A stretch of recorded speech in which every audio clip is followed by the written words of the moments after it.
తాకట్లో ఉన్న మీ బంగారాన్ని విడిపించి ఆ రోజు ఆన్లైన్ రేటుకి కొంటాం. Sharma gold company. వాగర్థావివ సంపృక్తౌ వాగర్థ ప్రతిపత్తయే జగతః పితరౌ వందే పార్వతీ పరమేశ్వరౌ. సదాశివ సమారంభాం శంకరాచార్య మధ్యమాం అస్మదాచార్య పర్యంతం వందే గురు పరంపరాం. ఆదిత్యాయ చ సోమాయ మంగళాయ బుధాయ చ గురు శుక్ర శనిభ్యశ్చ రాహవే కేతవే నమః. శృంగేరి జగద్గురు పీఠాధిపతులకి, కంచి పీఠాధిపతులకి నమస్కారములు తెలియజేసుకుంటూ కార్యక్రమాన్ని ప్రారంభిద్దాం. ఈ మార్చి నెల 16వ తారీఖు నుంచి 31వ తారీఖు వరకు 12 రాశులలో జన్మించినటువంటి వారికి ఏ విధంగా ఉండబోతుందో తెలుసుకునే ప్రయత్నం చేద్దాం. ముఖ్యంగా ఈ యొక్క గురువు వృషభ రాశిలో సంచారము, కుజుడు మిథున రాశిలో స్తంభించి సంచారము, అలాగే కేతువు కన్యా రాశిలో, మరియు శని భగవానుల వారు కుంభరాశిలో సంచారము.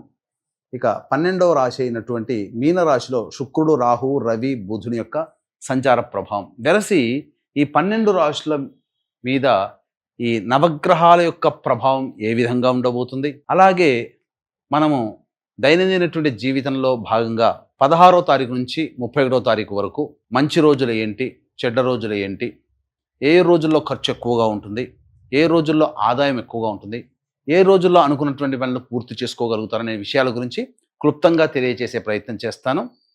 వీక్షించండి.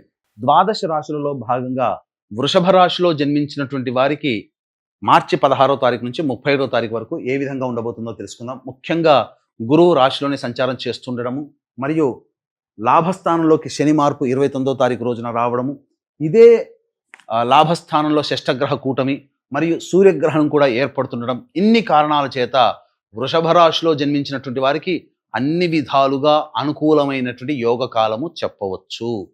చెప్పాలి అనంటే రియల్ ఎస్టేట్ వ్యాపారము, మరియు లాయర్ వృత్తుల్లో ఉన్నటువంటి వాళ్ళు, భూమికి సానుగా రైతులు, కూలీలు, మరియు ఎలక్ట్రానిక్ అండ్ ఎలక్ట్రికల్ రంగంలో ఉన్నటువంటి వాళ్ళు, వీళ్ళందరూ ఈ వృత్తుల్లో వ్యాపారాల్లో ఉన్నటువంటి వాళ్ళు, ఈ వ్యాపార సంస్థల్లో పనిచేసే ఉద్యోగస్తులు, వీళ్ళందరూ కూడా జాగ్రత్తలు పాటించండి.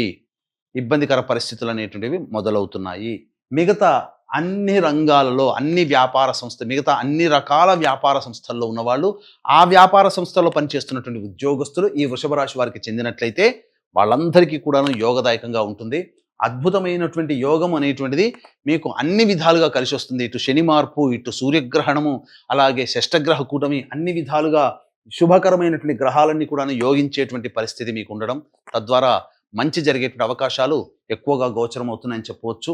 అయితే ప్రధానంగా ఈ యొక్క వృషభ రాశిలో జన్మించినటువంటి వారు 16వ తారీఖు నుంచి 31వ తారీఖు వరకు ఏ రోజుల్లో ఏ విధంగా ఉండబోతుందో రోజువారీగా మనం తెలుసుకునే ప్రయత్నం చేద్దాం. ముందుగా ఈ యొక్క వృషభ రాశిలో జన్మించినటువంటి మహిళలకి చక్కటి యోగదాయకమైనటువంటి పరిస్థితి.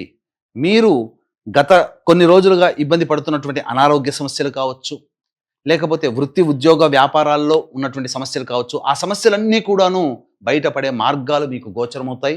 ఆనందదాయకమైనటువంటి పరిస్థితుల్లో ఉంటారు. కుటుంబ సభ్యులు మీకు విలువ ఇవ్వడం, మీ మాటకి గౌరవం, మీకు విలువ ఇవ్వడం, ఇవన్నీ ఉండడం ద్వారా సంతోషకరంగా ఉంటారు. ఇంతకుముందు ఉన్నటువంటి పొరపచ్చాలు స్నేహితుల మధ్య కావచ్చు, దంపతుల మధ్య కావచ్చు, కుటుంబ బంధు హితుల మధ్య ఉన్నటువంటి పొరపచ్చాలన్నీ తొలగి మీకు అనుకూలమైనటువంటి పాజిటివ్ వైబ్స్ అనేటువంటివి ఈ వృషభ రాశిలో జన్మించినటువంటి మహిళలకి గోచరమవుతున్నాయి. ఇక రోజువారీగా చూసుకున్నట్లయితే ప్రధానంగా 16వ తారీఖు రోజున ప్రశాంతత లేని జీవితాన్ని గడుపుతారు. చికాగ్గా ఉంటుంది. ఏ పని చేయాలన్నా బద్ధకం ఎక్కువగా ఉంటుంది, కాబట్టి ఖర్చులు కూడా ఉంటాయి. ఇక 17, 18, 19, 20, 21 ఈ 5 రోజుల్లో సంపూర్ణంగా అనుకూలమైనటువంటి యోగ కాలము మీకు ప్రారంభమవుతుంది. రాని బాకీలు వసూలవుతాయి, అలాగే ధనపరమైనటువంటి సమస్యలు పూర్తి అవుతాయి. ముఖ్యంగా మీ యొక్క సమస్యలన్నీ కూడాను ఎదుటి వాళ్ళ సహాయ సహకారాలతో ఆ సమస్యల్ని పరిష్కరించుకుంటారు. ఇక 22, 23, 24 తారీఖుల్లో మీకు ఖర్చులు అధికంగా ఉంటాయి. ప్రశాంతత లేని జీవితాన్ని గడుపుతారు. అలాగే ఏ పని చేయాలన్నా కూడా ఆసక్తి లేదు. ప్రతి పనుల్లో అడ్డంకులు, ఆటంకాలన్నింటివి ఎదురవుతాయి. తద్వారా మనస్సుని దృష్టి పెట్టలేకపోతారు. ప్రతి పనులలో చికాకుతనం ఎక్కువగా ఉంటుంది. 25, 26 తారీఖుల్లో మీకు ముఖ్యంగా సంతానంతో విభేదాలు, సంతానం మూలకంగా ఖర్చులు, సమస్యలు పెరుగుతాయి.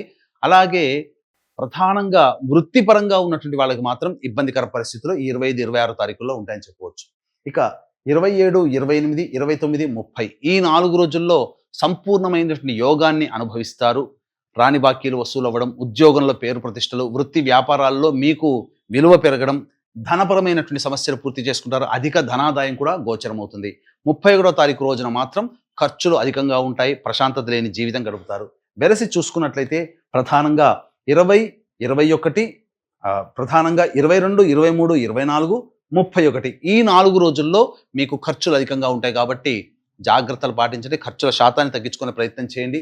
అలాగే ఈ యొక్క వృషభ రాశిలో జన్మించినటువంటి వారికి దైవానుగ్రహం సంపూర్ణంగా కావాలి. కావున ఈ దైవ అనుగ్రహాన్ని పొందే ప్రయత్నంలో భాగంగా నిరంతర దైవ ధ్యానము, దేవాలయ సందర్శనము, ఇష్టదేవత సందర్శనము చేసుకోవడం, వీటితో పాటుగా ఈ యొక్క సూర్యగ్రహణం ఏర్పడుతుండడం, శని కూడా మార్పు చెందుతూ ఉండడం, అంతేకాకుండా షష్టగ్రహ కూటమి కూడా 29వ తారీఖు, 29, 30, 31 3 రోజుల పాటు ఉండడం. ఈ కారణం చేత ప్రధానంగా మేష, మిథున, కర్కాటక, సింహ, కన్య, వృశ్చిక, ధనుస్సు, కుంభ, మీన రాశిలో జన్మించినటువంటి వారికి ఈ యొక్క దోష ప్రభావం అధికంగా ఉంటుంది. ఈ 3 కారణాల వల్ల. కావున మన పీఠమాధ్వర్యంలో ఈ యొక్క సంబంధించినటువంటి షష్టగ్రహ కూటమి, సూర్యగ్రహణము, శని మార్పు ఈ దోషాల నివారణార్థమై ప్రత్యంగిరా సహిత దశమహావిద్యల హోమాలు, విద్య, వివాహ, ఉద్యోగ, దాంపత్య సమస్యలకి, అనారోగ్య సమస్యల నివారణకి విశేషమైనటువంటి ప్రత్యంగిర, బగలాముఖి, ధూమవతి, అలాగే కాలభైరవ, రాజశ్యామల, వారాహి హోమాలు అనేటువంటివి చేయించడం జరుగుతుంది సశాస్త్రీయంగా. అవకాశం ఉన్న వాళ్ళు కార్యక్రమం తదనంతరం కాంటాక్ట్ చేసి మీ గోత్రనామాలు నమోదు చేసుకోవచ్చు. ఇప్పుడు చెప్పినటువంటి విషయాల్లో మీకు ఇంకేదైనా సందేహాలు ఉన్నట్లయితే సందేహాల నివృత్తికి కార్యక్రమ తదనంతరం కాంటాక్ట్ చేసి వివరాలు కూడా తెలుసుకోవచ్చు. సర్వం శ్రీ ఉమామహేశ్వర పరబ్రహ్మార్పణమస్తు.